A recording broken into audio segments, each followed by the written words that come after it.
Hey, what's up, everybody? Welcome to Point of Attack. We are back again with another video. My co-host is always Jason Jones with me.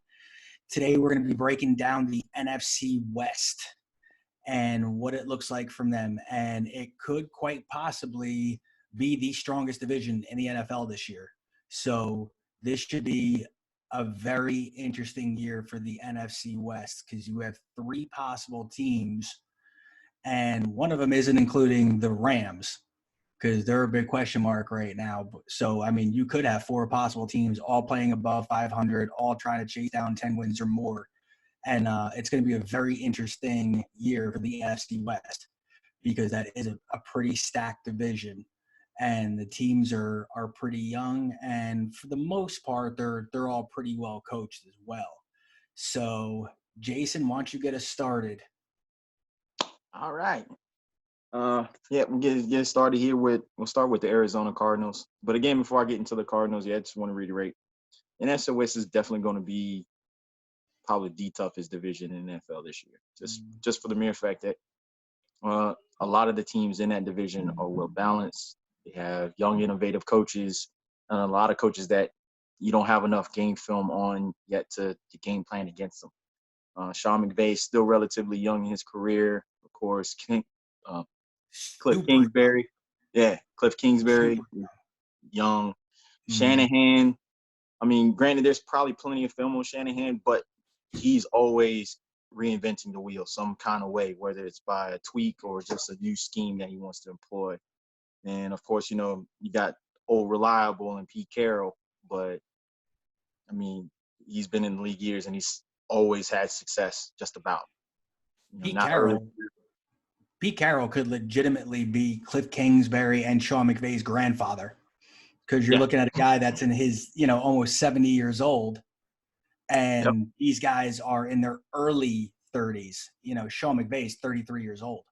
So, and he's going into now his, I believe it's fourth year as the head coach.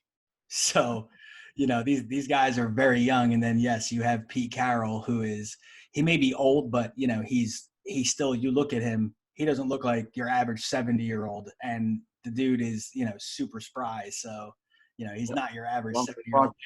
And he is a forward-thinking guy and constantly changing with the NFL every year, which is why he's had the success that he's had. Well, and mostly he's starting to learn to trust in his quarterback. Well, I don't think he's learning that. I think he's always had trust. To me, too much trust. But I think he's also doing less to sabotage himself late in games. But anyway, we'll get started with Arizona, who, shocked as many people may believe, I feel like can actually be the San Francisco for the 2020 season, going from worst to first, if it happens. I'm not saying it's going to happen, but they have an extremely high ceiling. One thing I did like in the draft that they did is they moved away from the fancy pick, the flashy pick. To me, even maybe the more fitting of the pick being that Kyler Murray was their quarterback, by not drafting CeeDee Lamb at the spot they were in at 9, but instead going for Isaiah Simmons, who, when you think about it, is best suited to combat a lot of the, actually now 3 of the tight ends in the NFC West. You got Greg Olsen in Seattle, who, although is injury prone still, when he is healthy, is still a danger. Kerry Kittle, and then Tyler Higbee out of LA. So him being in that position where he can actually guard those tight ends possibly, or at least make it difficult for them to make catches. He's really great with the blitz, which is something that you've got to do in the NFC West, because all 4 quarterbacks have proven, like, you give them time, they will kill you. Like, they will gut your defense. And Isaiah Simmons, we can't forget, is an absolute freak of nature.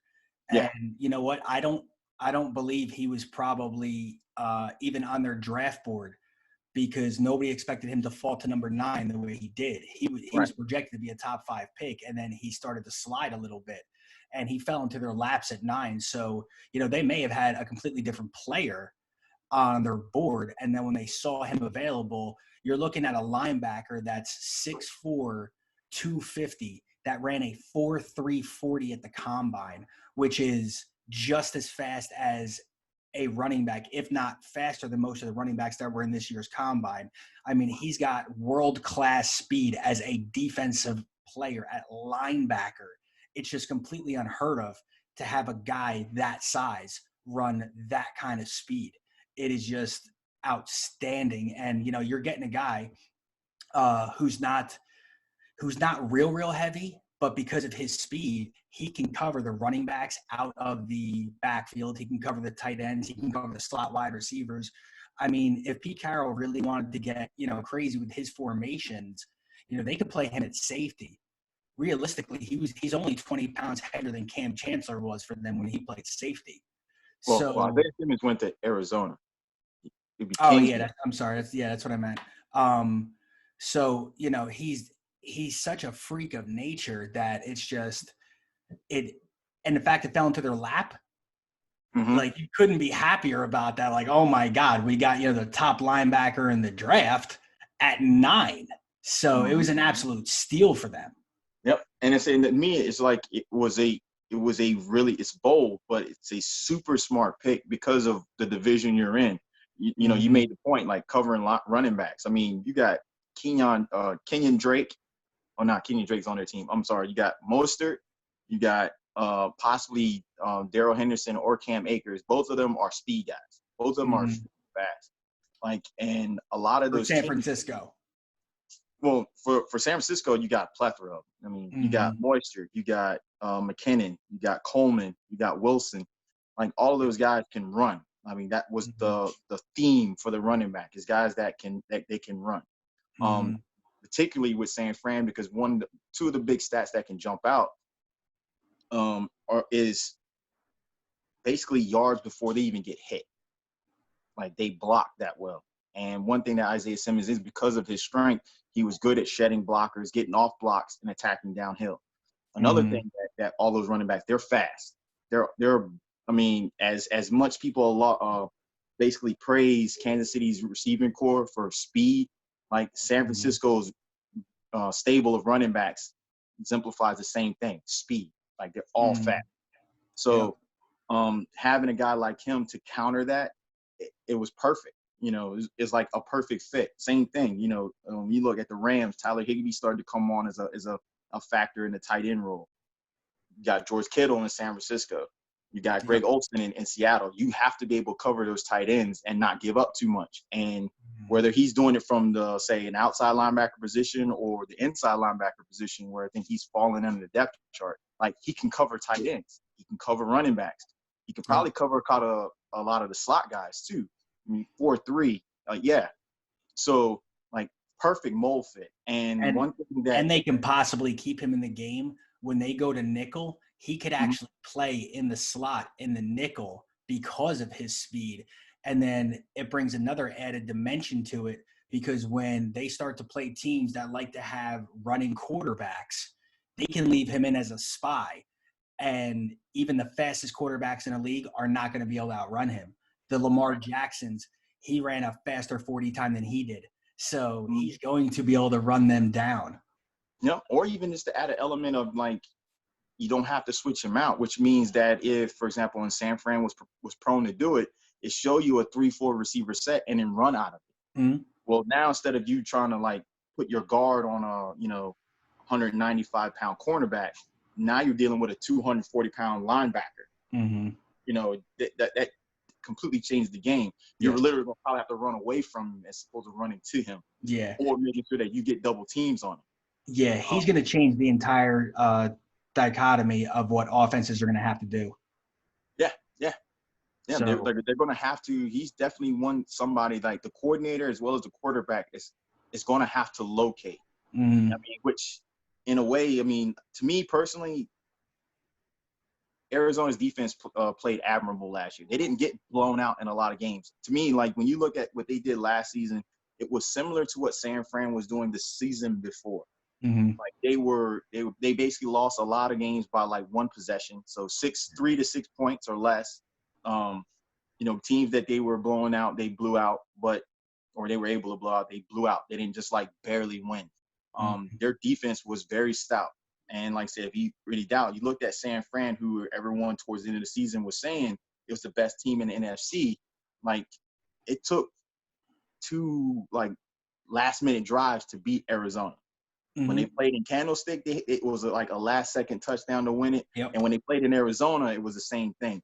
Their defense is good. And Arizona actually beat Seattle Yeah. late in the year, which pretty much ruined Seattle's chance to win the division, because if they would have beaten Arizona the game before having to go play San Francisco, Mhm. they pretty much could have had that division locked up with that win right there. Yep. And, the Cardinals played the spoiler and left the door wide open for San Francisco. And you don't know what may have happened at that point, because now instead of San Francisco having home field advantage the way they did, now they're going on the road, and who knows what happens at that point. It could have been a completely Yeah. Oh, different yeah. scenario, but the Cardinals definitely turned it on late in the year when they started to get that chemistry, because they were very young, and once they got the chemistry together late in the year, they started to put things together, and they were able to beat very good teams. I mean, granted, they were only 5-11, but they were in every game, and they Yeah. did beat some very good teams late in the Mhm. year. So, Yep. Let me say, I mean, they completely like mollywopped Atlanta. mhm, Same Atlanta team that came into Carolina to San Francisco and beat San Fran. Like, ain't like mhm. no one saw Atlanta winning. Granted, yeah, it was a last second booty touchdown. Kind of a trap game too for San Francisco. I don't think they were expecting much, and they got punched in the mouth. Well, I mean, at that point, San Fran was wearing down. I mean, when you bring up the point that things would have been likely a lot different had San Fran not got the first round bye. I believe it, because Mhm. San Fran having a week 4 bye in that season, by the time they were into it, I mean, they were riddled with injuries. People were hurt, tired, stuff like that. The Yeah. fatigue factor of it was probably insane, Yep. you know. And just to think like they wouldn't have gotten a break, they would have had to go into Green Bay, they would have had to go into Philadelphia, to play those guys on the road. They might have gassed themselves out. Like, Mhm. I wouldn't be surprised if they had went into Green Bay after, they probably would have beat Philadelphia off of just sheer talent and Mhm. the fact that, the weaknesses that Philadelphia had was basically San Francisco's strength running the ball. But Yep. I don't know if they make it out of Green Bay. It definitely would have made things a little tougher on that road to the Super Bowl. So yeah, you bring up a lot of really, really good points. How they did in the draft, and as well as free agency. You look at them going out and absolutely stealing one of the best wide receivers in the country for nothing. I mean, they gave up some laughable draft picks and a running back who hadn't really been significant for them in quite a few years to get DeAndre Hopkins, which was just absolutely incredible. And you add him opposite of Larry Fitzgerald, who, for my money, is one of the greatest wide receivers to ever play. I mean, I honestly feel like, for my money, if I'm building a team and I need a wide receiver, I don't know who I would take above him.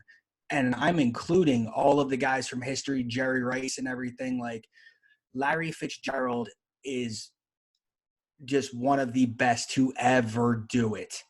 So you still have a guy, and I don't care how old he is, because when you watch him play, he does not play like a 36-year-old wide receiver. He's still very fast, ridiculously strong. He's big. He runs amazing routes, hands like glue. Excuse me. You're talking about a wide receiver who has one of the craziest stats I have ever heard in my life. And this is fact, and you can look it up. Larry Fitzgerald has more tackles as a wide receiver than he does dropped balls in a 16-year career. That is the most ridiculous thing I've ever heard. He's tackled more guys, which means the quarterback has probably thrown an interception or something, because he doesn't play special teams, has thrown an interception or something, and he's made the tackle. So he's got more tackles than dropped balls. It's the most ridiculous thing I had ever heard in my life. So you add DeAndre Hopkins, who everything I said about Larry Fitzgerald, Hopkins does as well, except he doesn't quite have that same size. But he's an absolute monster and a burner too. So, what they did going out to get him to give Kyler Murray some more weapons is another thing that's just, really going to help the Cardinals now. Yeah, and it's funny. It's like, to me, it's almost going to be almost starting to feel like the prelude for a Cinderella season. You get a steal in the draft. Mm-hmm. No, first you get a steal in free agency, courtesy of the Texans, Oh and my then in the God. draft you get another steal. Mm-hmm. I mean, and like I said, with everything they have, and Chandler Jones, who led the NFL in sacks last year. Mm-hmm. You got Patrick Peterson. You got Byron Murphy, Patrick Peterson. One of the best corners in the league. Yeah, Buda Baker, one of the, he's up and coming safety, young, but very, very talented. Yes. And dang, now you got a surefire, like, rejuvenated number one. Yes. With the number two that can give you number one numbers when given a chance. Yeah, they could easily be this year's like Tennessee Titans, where nobody really saw them coming, and they come in there and just absolutely light it up. And then getting Josh Jones in the second round to shore up the tackle spot. I mean, that was huge if he can pan out. If he proved to be as athletically gifted in run and pass blocking, the cover, whether it's going to be I think they got him as a right tackle now because he's a rookie, but I mean, the lineup of bookend against, a Nick Bosa or D Ford, or Bruce Irvin, in that division that got some dominant pass rushers. Yeah. If the Rams decide to throw Aaron Donald on a DN, in that 3-4 scheme and have him rush from the outside, that's a guy that, if he can hold his own, Kyler Murray has to do a lot less running, and he's able to throw in the pocket a lot more. That can change the whole dynamic of what their offense will look like. Instead of, Kyler Murray having to scramble to extend plays, he can actually just sit in the pocket and pick you apart.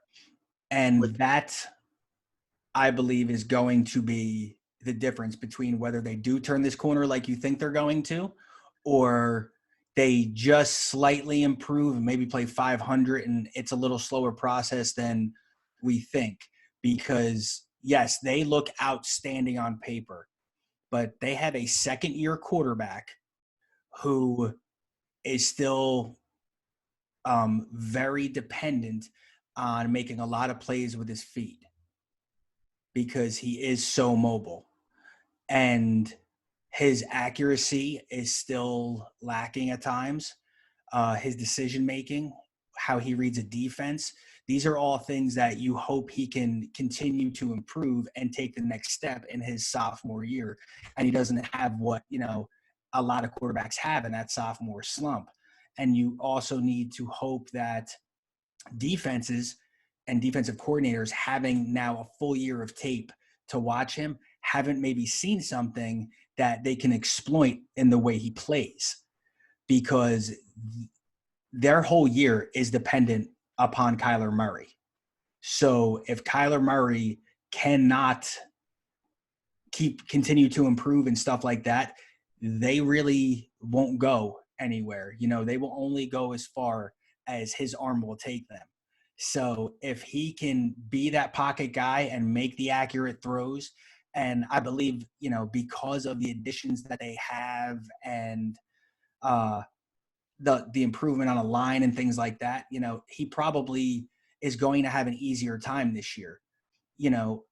Running back wise, they've got a mid-tier running back. Kenyon Drake is okay. He's not really stellar or anything like that. I feel like maybe if they had a better running back, things would really, really help, because then defenses would really have to respect what the offense is going to do, and they couldn't sell out for one thing or the other.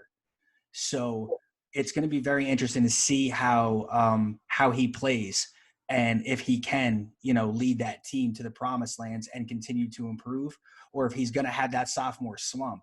So that's going to be very interesting to see. And the other thing that I've been saying to you is my biggest issue with them is I do believe that they, can be a 10-win team and possibly wild card in. But at the same time, I think it's going to be very hard because of the division they're in. They have to play the San Francisco 49ers twice. They have to play the Seattle Seahawks twice. They have to play the Rams twice. They have to play, I believe you said it was you guys are playing the AFC East and the NFC East. Mm-hmm. So The NFC East is going to have some tough teams in it as well. The AFC East does have some good teams, but not quite as good. But I think just looking at their own division, they could possibly have 4 losses just out of their division. So when you look at that, that only leaves room for maybe 2 more losses because you're going to need 10 wins to get into the playoffs as a wild card team. More than likely. Very rarely do we see teams with 9 wins get in recently. So you're going to need 10 wins. So if they do possibly have 4 losses in their own division, that only leaves 2 more games for them to possibly lose. So I think because of the division they play in, they might not make the playoffs. They could be one of these teams that possibly does have, a winning season and maybe even 10 wins, but because Seattle, maybe finishes with 10 wins, but beats them, has the tiebreaker or something like that. So I think that the division they play in is going to be a very hard road for them to pass through because, per se, say they were in, like the AFC West or something, now you're talking like, okay, they could be the number 2 team, no problem. But the way it stands right now, they're looking at, being the number 3 team in there. And that's saying that, the Rams probably are going to be the 4th team in that division. Mm-hmm. So what do you think their record is going to be? I think they're going to get the 10 wins. I think they're going to finish 10-6. Okay. One of the things is like for some reason Arizona has Seattle's number. Like they've been able to play a spoiler for them, and they've been able to do it without a dynamic weapon like Hopkins. For one, I think being that they also tried to shore up, they addressed their offensive line issues because like in games where Kyler Murray was able to sit in the pocket and throw on teams like against Carolina, against he was able to do it against the Falcons. Like he'll dice you up. It's when you are able to put pressure on him and you get him to get happy feet. Being that he's a little shorter quarterback, if you're able to push his offensive line into his face, like it messes with him. But when his O-line is able to give him adequate protection, like he's made all the throws and he actually looked good. He didn't have the same kind of season as Lamar Jackson did. His season was closely similar to what Russell Wilson was doing in Seattle. Like he passed for like at least 3,000 yards, and he added a couple of 100 yards in rushing. But he wasn't just running. Like he would run to extend plays. He would run to like if there was nothing there, he would take the defense. He would take what the defense gave him.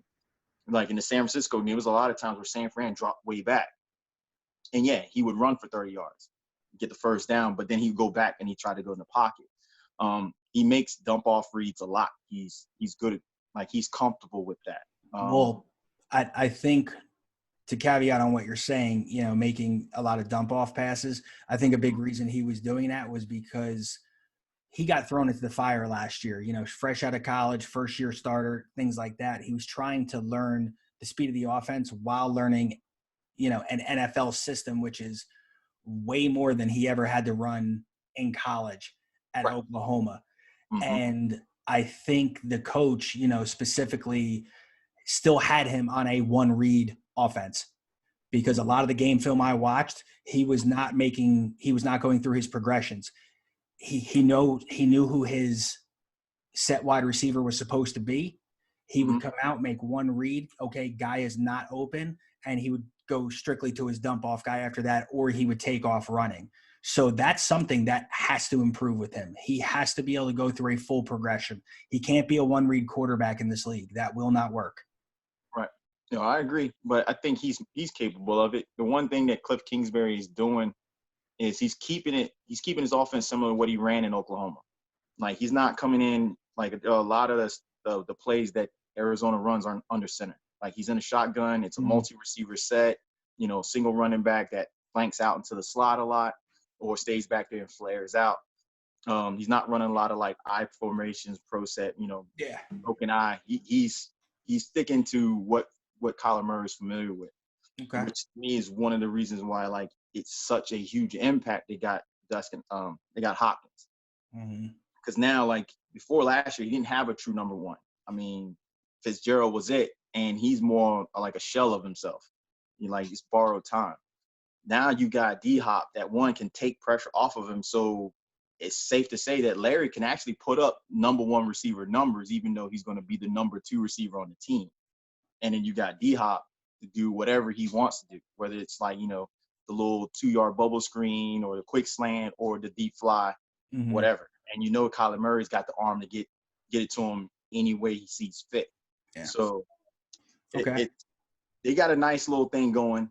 Granted, like you said, it's can Kingsbury make the next step as a head coach and build on what he had last year? And if Kyler Murray can actually make that next evolution as a QB into the league and read defenses, feel when the blitz is coming, where it's coming from, make the proper adjustments, and then get the ball out. Yep. All right. So it's looking like Arizona is heading in the right direction.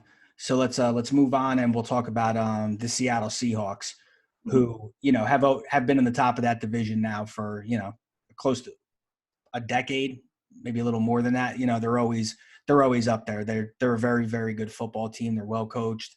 They got some good veterans. They got one of the best quarterbacks in the league on their team. Russell Wilson is by far one of the best quarterbacks in the league. Exceptionally smart quarterback. Does not make a lot of mistakes, does not really turn the ball over. He can run, he can throw. And that's the thing, he is a quarterback that can run. He is not a running quarterback, and there is a difference. So, yes, a huge difference. So, you have him. They're still a little thin at running back, Chris Carson and Rashard Penny. I'm not really sold on those guys being, like the workhorse the way Marshawn Lynch was for them. But if anybody has been listening to the news, Marshawn Lynch actually contacted his agent yesterday and is looking to make a deal to go back to Seattle to play. So, I don't know how much of a difference he's going to make. He has played the last few years on, like the Raiders and stuff like that. And, he's still great down by the goal line because God knows he's still very, very hard to tackle. So he's great inside the 5-yard line, but outside of that, he's pretty much a shell of himself as well. But, their wide receiving core is pretty decent. You got Tyler Lockett, who is, a very good wide receiver. And then you have DK Metcalf going into his second year, who is a monster of a wide receiver, the second coming of Calvin Johnson. The guy's got speed, size, strength. He's just an absolute freak of nature. So, DK Metcalf is probably, going to have another big year and just get better and better because all the knocks on him when he came out of college last year turned out to not be true. Yeah. He said he couldn't run routes, and obviously he can. And, they were worried about, whether or not he could stay healthy, and he did. And, he had a very, very good year, had 1,000-yard year and 70 receptions, and the guy had a great year. So, and then they also have Philip Dorsett, a solid number 3. They brought in Greg Olsen to help him at tight end because, they still have Will Disley. So, they have the weapons there on offense. So you got to think that offensively, it's not going to look too much different than it did. They should be okay offensively.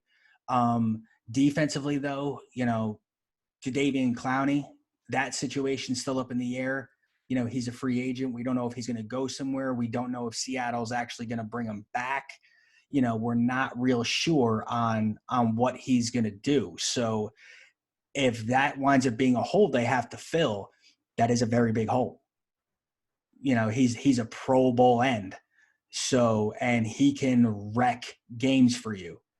So, I feel like if they, I don't know what their money situation is. That's actually one thing I didn't pull up to look at to see how much cap space they had, if they can afford to take them, afford to keep them. But if they can, it's probably in their best interest to keep him because you don't want to have to, outside of him, they have Bruce Irvin and Jordan Reed. So, you got two mid-tier guys. So they really need to figure that situation out. Other than that, on defense, most of the guys are still the same core from last year. So they are always in the hunt. And, I don't see that really changing this year. They should continue to be in the hunt and may even be a little better because the one thing they had happen to them last year was they got bit by the injury bug really bad. They had a lot of injuries all year long. They were constantly playing, next man up because they had a lot of guys getting banged up.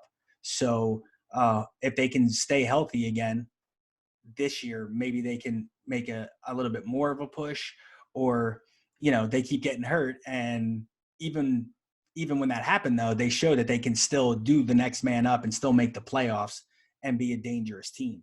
So, I think Seattle is going to be in the hunt again as usual. I don't see that changing a whole lot. I mean, to me, it's going to be predicated on it's going to be predicated on if they're going to have to be able to protect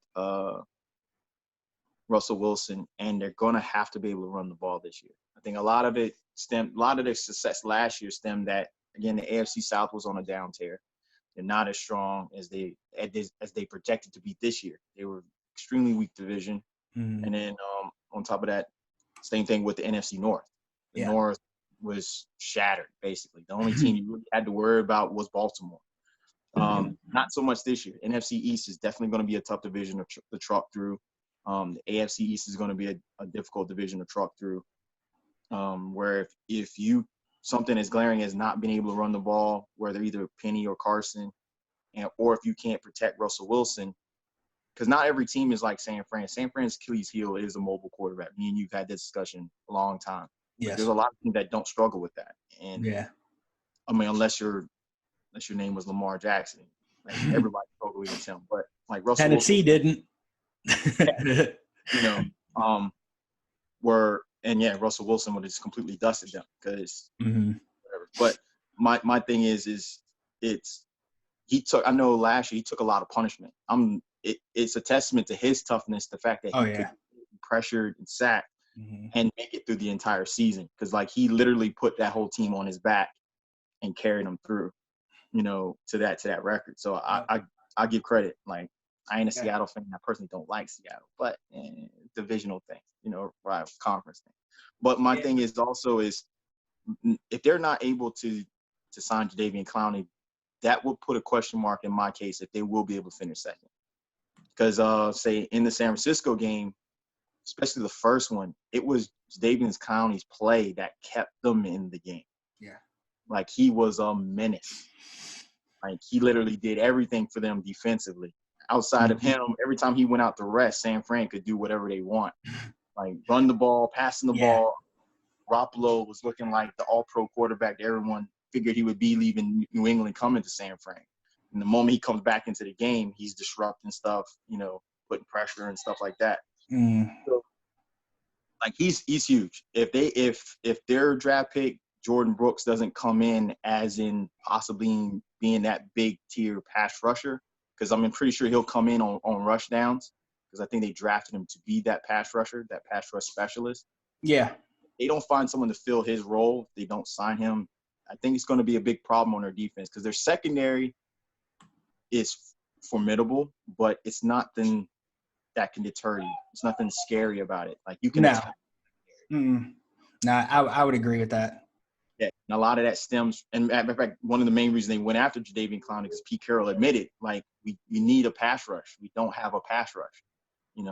Our guys out there covering receivers for 5 and 6 seconds. It's not going to work. So if with their pick or in free agency, because still free agency still going on. Technically you can still pick up people, make trades, stuff like that. Yeah, all year long, so it's not. Yeah, but you got to think you're going to want Jadeveon Clowney is going to want to get on a team before training camp start. So I would expect to move soon. Yeah, I would, but also the fact that depending on what happens, if there isn't going to be a training camp. That's one of the scary things, especially for the rookies. The fact that, like I said, right now, usually there'd be like mandatory OTAs going or involuntary OTAs going. There's none of that. So the closer you get to August, the harder it's going to be. But we'll see. Yeah, but I think even what their record's going to be. No, they were 11-5 last year, being extremely banged up. I could see them again being, a 10-6 team, even without Clowney, I think that, they'll figure it out. They'll get something in there. Pete Carroll's been pretty good about, cycling guys around. So, I still think they're a very good team. So, and like you said, with the Cardinals and everything like that, they, who knows, they could lose to them twice or whatever it may be. But I still think they're are going to have a winning record.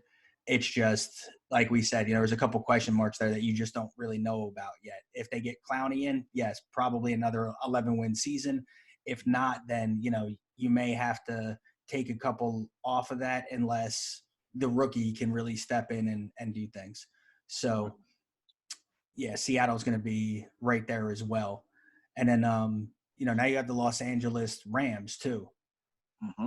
And, what a difference it was from the Super Bowl to, where they have fallen to. Todd Gurley was obviously a tremendous part of that team and offense. And as he rolled, the team rolled with him. And when they didn't have that aspect with him, they completely, fell to the wayside. And it's weird because we thought they were going to be a good team for a lot of years, but the biggest issue they had when they went out the year before they went to the Super Bowl, 3 years ago, and they went nuts in free agency, if everybody remembered. And for the longest time, we were like, how are they bringing all these guys in? Because like money wise, they were giving everybody, 80, 90, $100 million. We're like, how are they going to afford all these people? And now it's caught up to them because they pushed their chips all in and we're like, we're going to try and win the Super Bowl. And it worked. They went to the Super Bowl, but they couldn't win the Super Bowl. So, then it came time to pay everybody again, and they had a lot of people jump ship. And then once they started to lose people, it was almost like they kind of like admitted defeat and were like, all right, well, the guys that we do still have that are only like on a 1-year deal, we know we're not going to be able to afford them next year. So then they started trading those guys away. And the team started looking very, very different, very, very fast.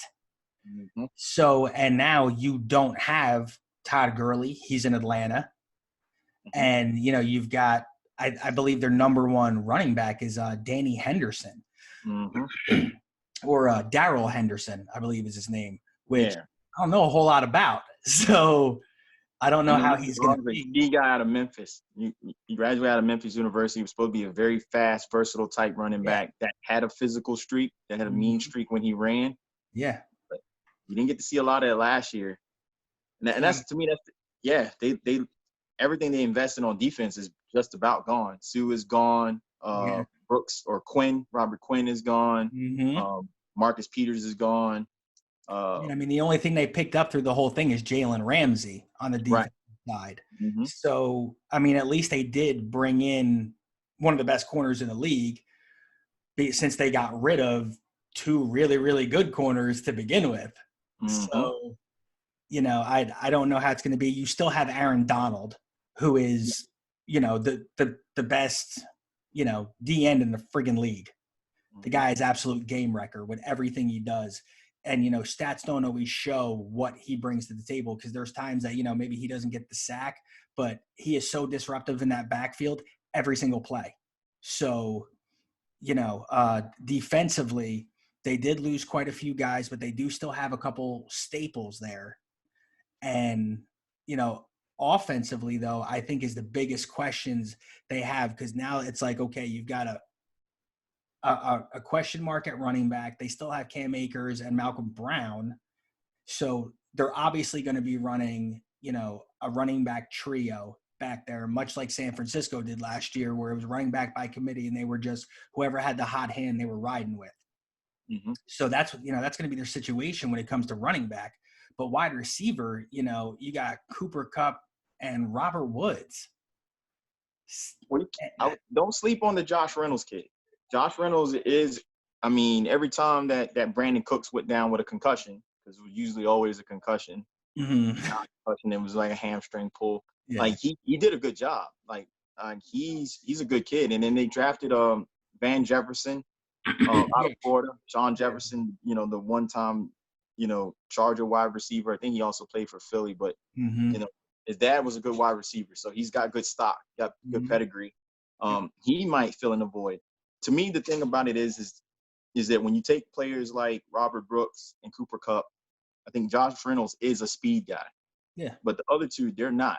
Like their play, their offense was predicated on the run game. So to me, whether they have another 9-7, 7-9, 8-8 season, or if they go back to what they were, their former glory, is the fact that they have to be able to run the football.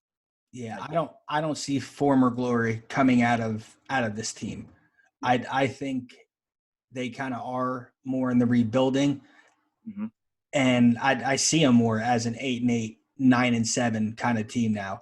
They're not scary the way people were, the way they were, where people were afraid, like, damn, man, we got to play the Rams.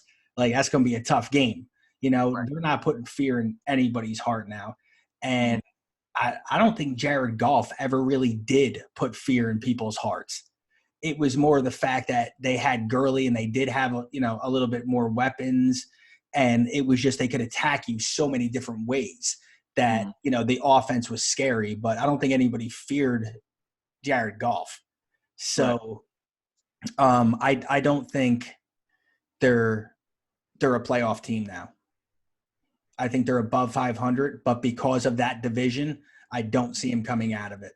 So I think the Rams are in the beginning of what looks like probably another rebuild, where they're going to start, trying to cycle guys in and get some of the older guys, or the more expensive guys who haven't really lived up to their contracts out of there, to get in younger, fresher blood. And the one Mm-hmm. thing we know about Sean McVay is he is constantly adapting and changing. He's a very, very, very good coach. Mm-hmm. So he's not going to lay down. He is going to fight and do everything he possibly can to try to get them back to where they were. So I don't see them completely falling off. They're still going to be a decent football team, but they're not going to be the powerhouse that they have been and people had gotten used to. It's going to look more like it did last year, where they'll have some decent signature wins, like even them, beating Seattle last year.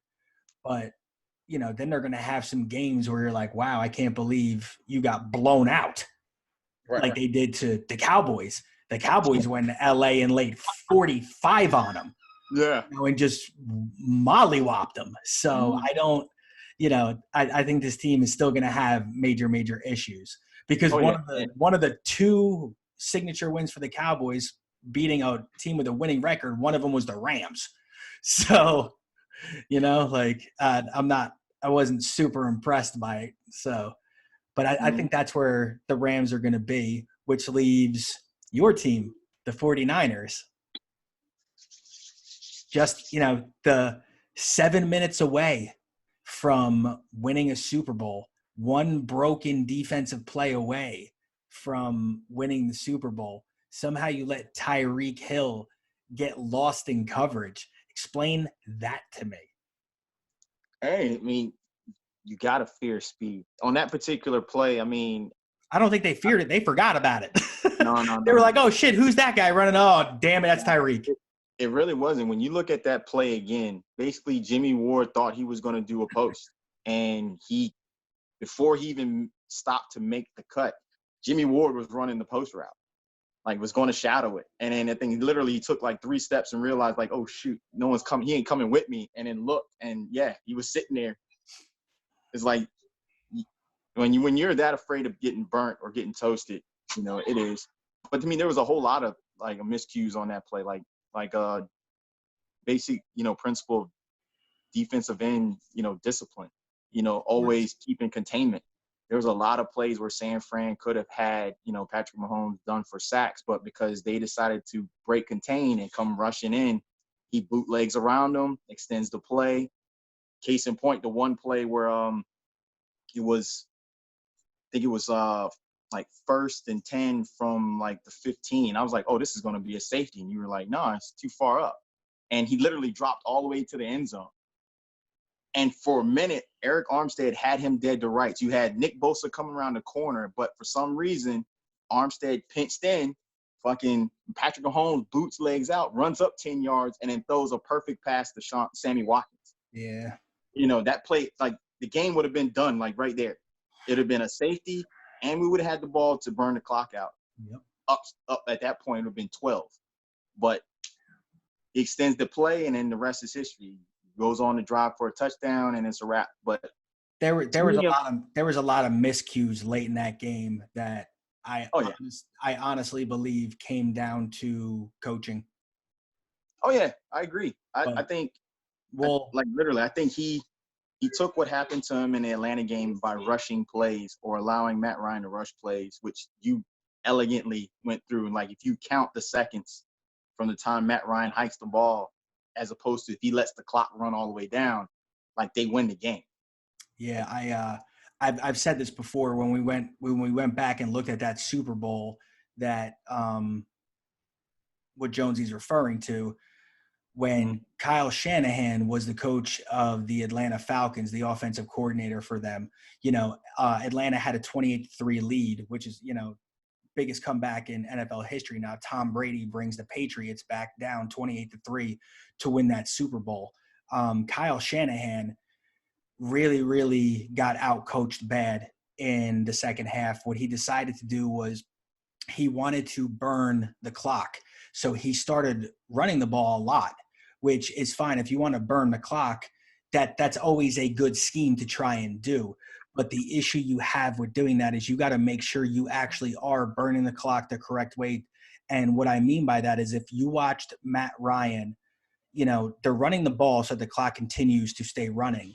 But Matt Ryan was snapping the ball with between about 16 and 20 seconds left on the play clock every single time, instead of letting it burn down all the way to 3, the play clock, and then snapping it. So when we went back and looked, I mean, you could just do a rough estimate in your head because it's not hard to figure out. If you have 3 plays where you left almost 20 seconds on the clock, that's a minute right there. So when we went back and looked, he had left over 8.5 minutes that he gave the Patriots just by that simple little fact of not letting the clock run down to 0 before snapping it. And when that game was going on, the people I was with, I turned and looked at him and was like, I cannot believe that Kyle Shanahan did not grab Matt Ryan and tell him, hey, I'm trying to burn the clock. You need to burn the play clock as well. Because yes, the game clock's going, but you're leaving 15 to 20 seconds on it every time you're snapping the ball. So what Jonesy is responding to here is he think that because of what happened to Kyle Shanahan trying to burn the clock, when he got another chance and had a lead in the Super Bowl, now he's the head coach of the 49ers, it kind of backfired. And you can tell it was still in his mind about that 28-3.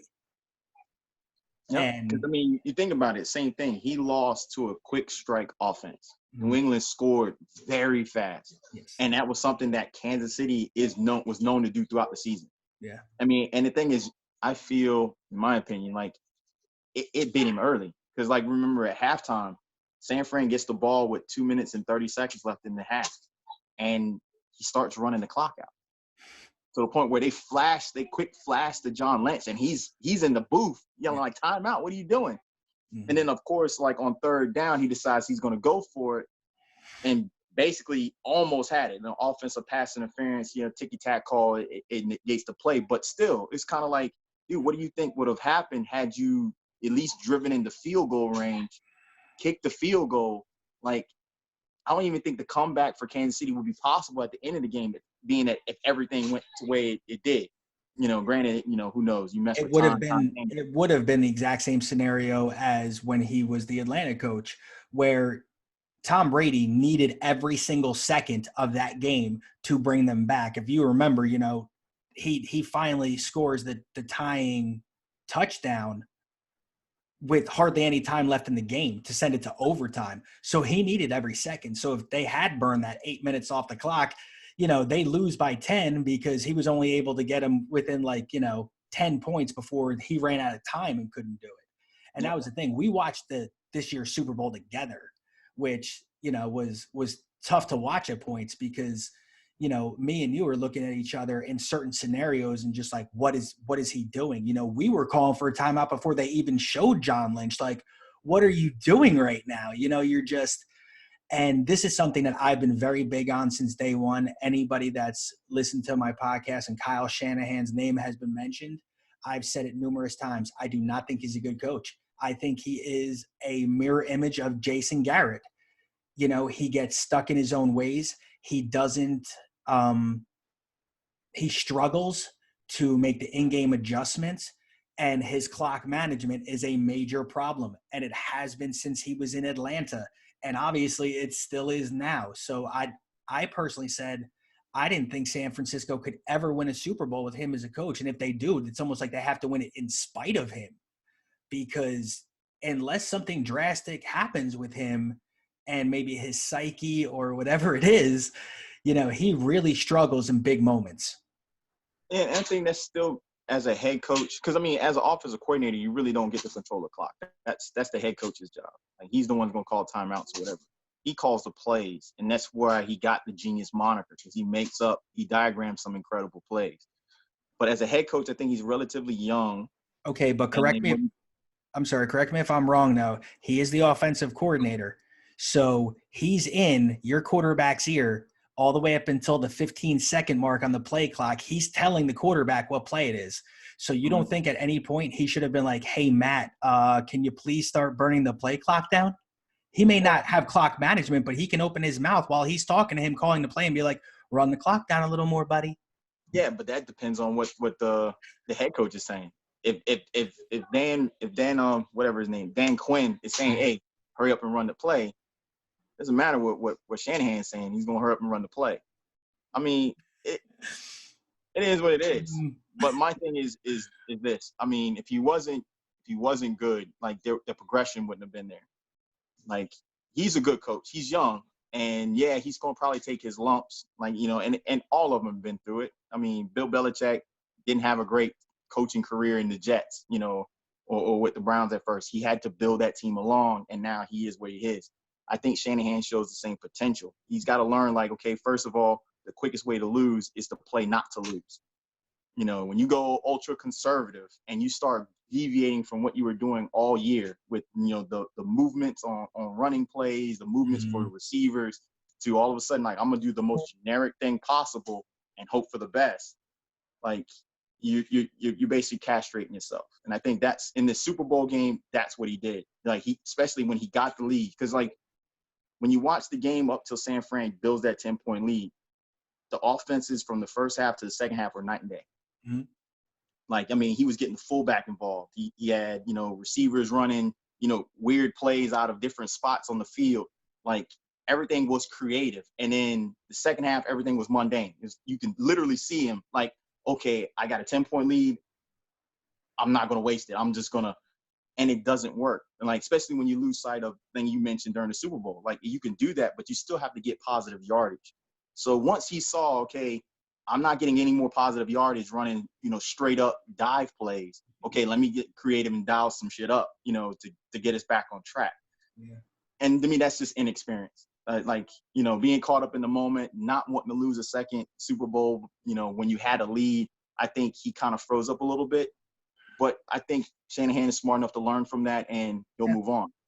Now, transitioning real quick to what they can do this year, because the San Fran got a little interesting philosophy, I believe. For one, they're a running team, and I don't think that's changing. Like, everyone's sitting there like they should have grabbed CeeDee Lamb, they should have grabbed Jerry Jeudy. They could have the most prolific passing game ever. Like, I don't think that's their mantra. I think their mantra is, we're going to run it down your throat, and our passing game is going to come off of that to keep teams honest or to burn them. And the reason I say they got a unique philosophy is when you look at their receivers and the receivers they're deciding to keep,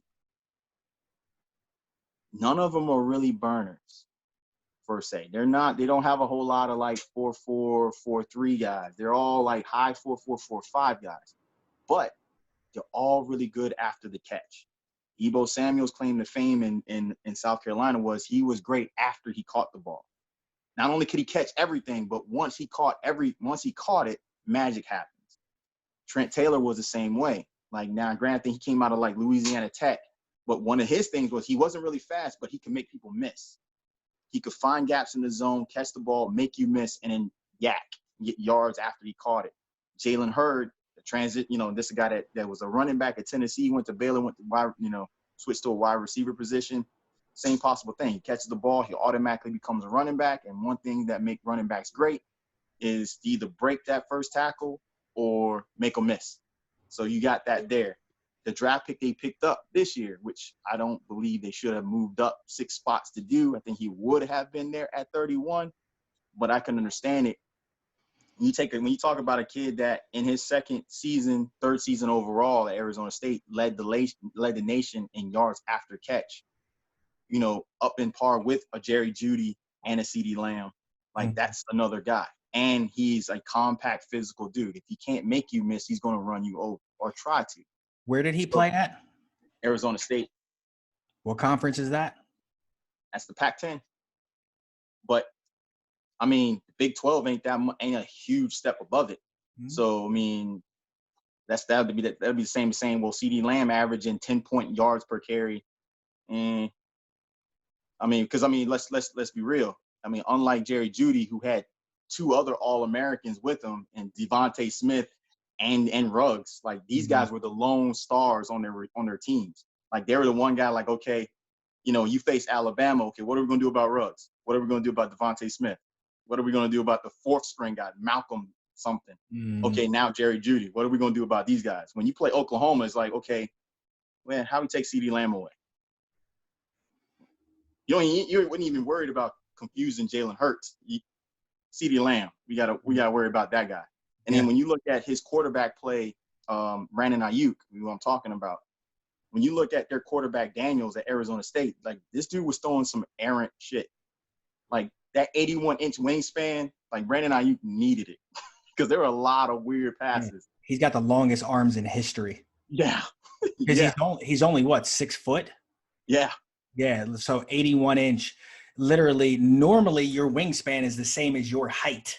Mm-hmm. So you would think he'd, like 72 inches, and he's got like a whole nother foot. Like, his damn hands go all the way down to his knees. Mm-hmm. So he's going to be very rangy, that's for sure. Yeah, and the thing is, like, he's a really good route runner.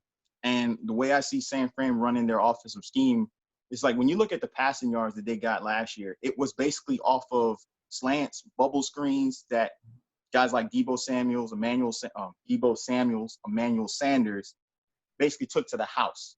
Yeah. They take a 5-yard slant or a quick slant, and they run it 76 yards for a touchdown.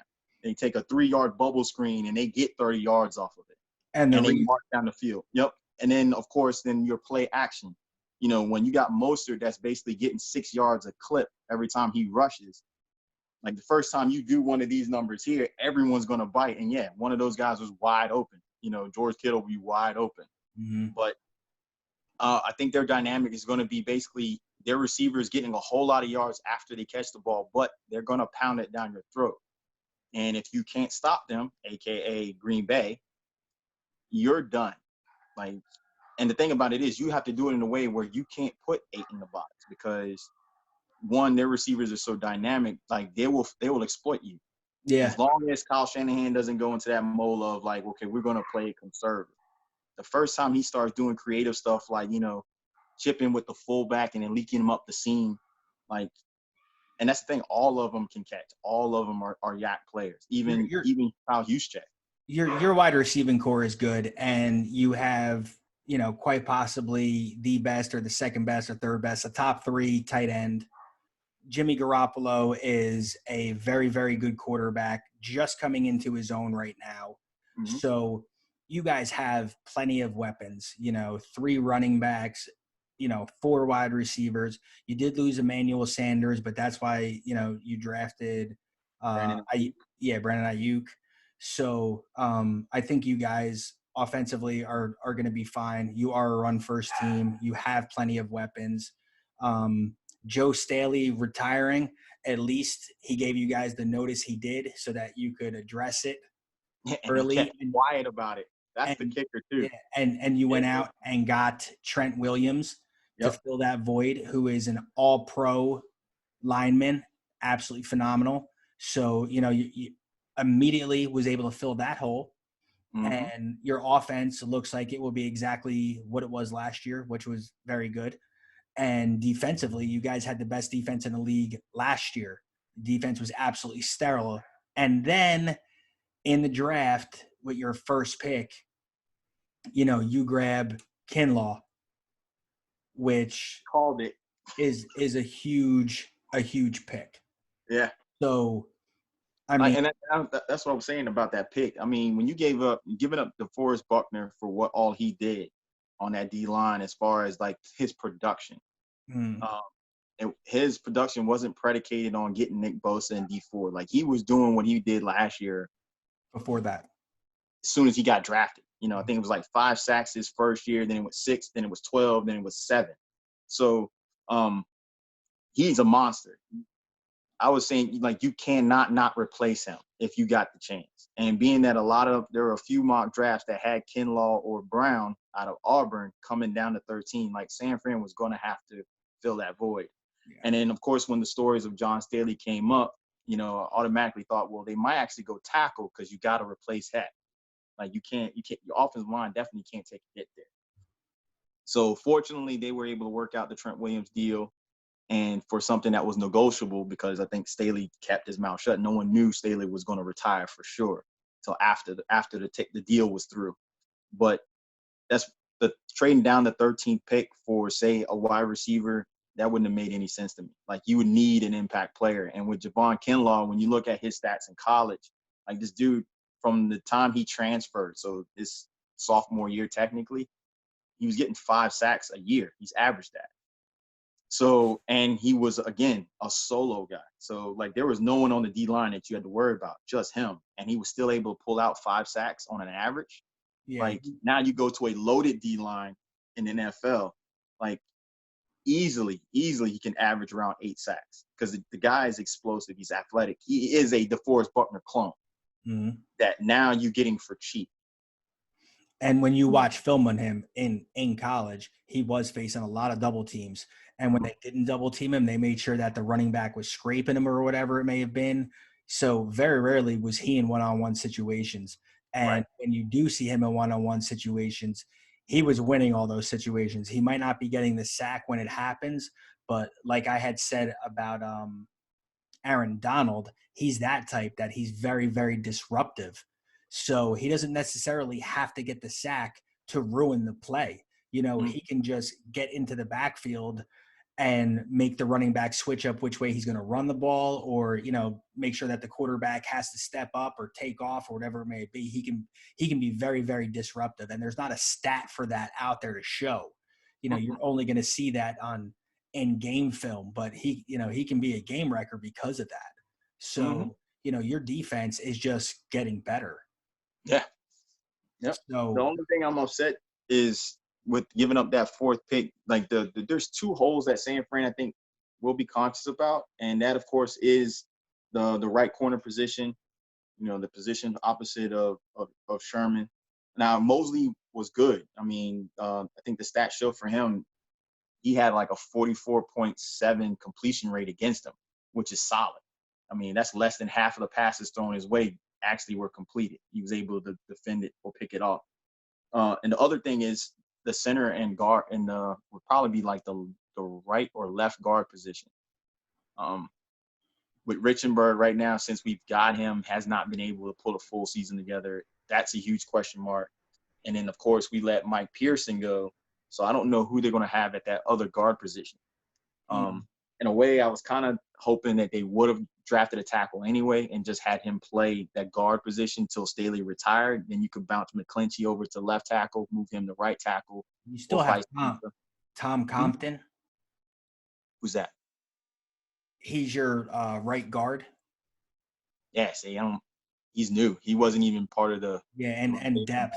I do think, I feel like you guys, it wouldn't hurt to try to get a little more depth at secondary as well, because Sherman is getting up there in age now. I actually, the play that wind up killing you guys and losing the game for you in the Super Bowl, I actually called before the Super Bowl ever happened. I Yeah. said, I think San Francisco is going to lose this game, and I think it's going to be because Sherman gets caught peeking in the backfield or lost in coverage, and he's going to get roasted. And sure enough, it happened. Yeah. So called it.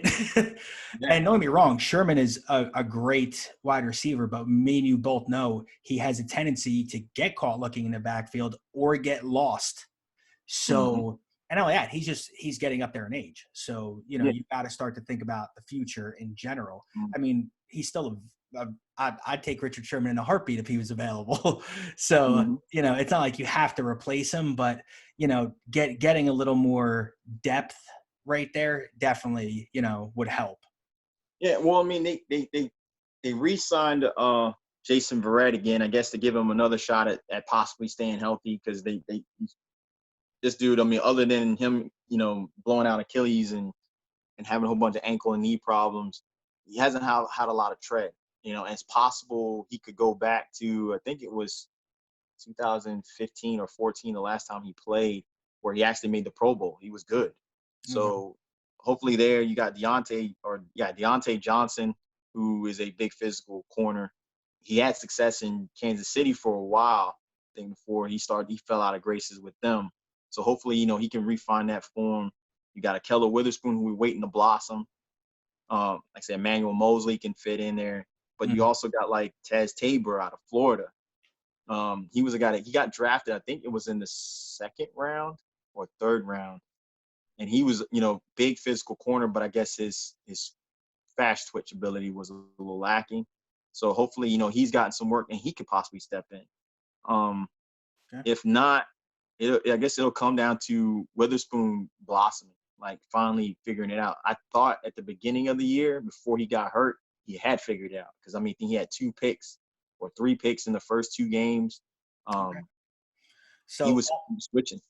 So ultimately, we know, well, anybody that's watched these videos knows from one of our previous videos where we did bold predictions, you have San Francisco back in the Super Bowl this year.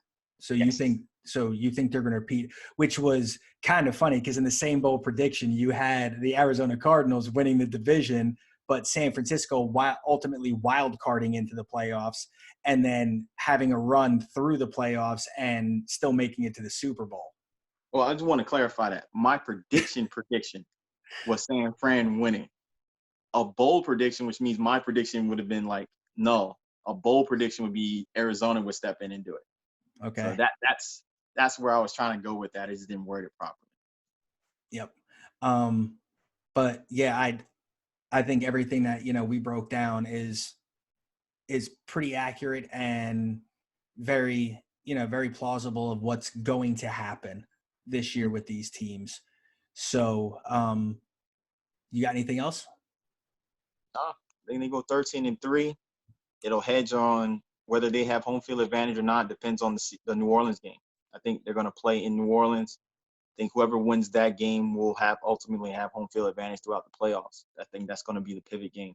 And that was actually my prediction just for when we made Super Bowl predictions, who was in the Super Bowl. Obviously I took the Saints getting to the Super Bowl this year against the Chiefs.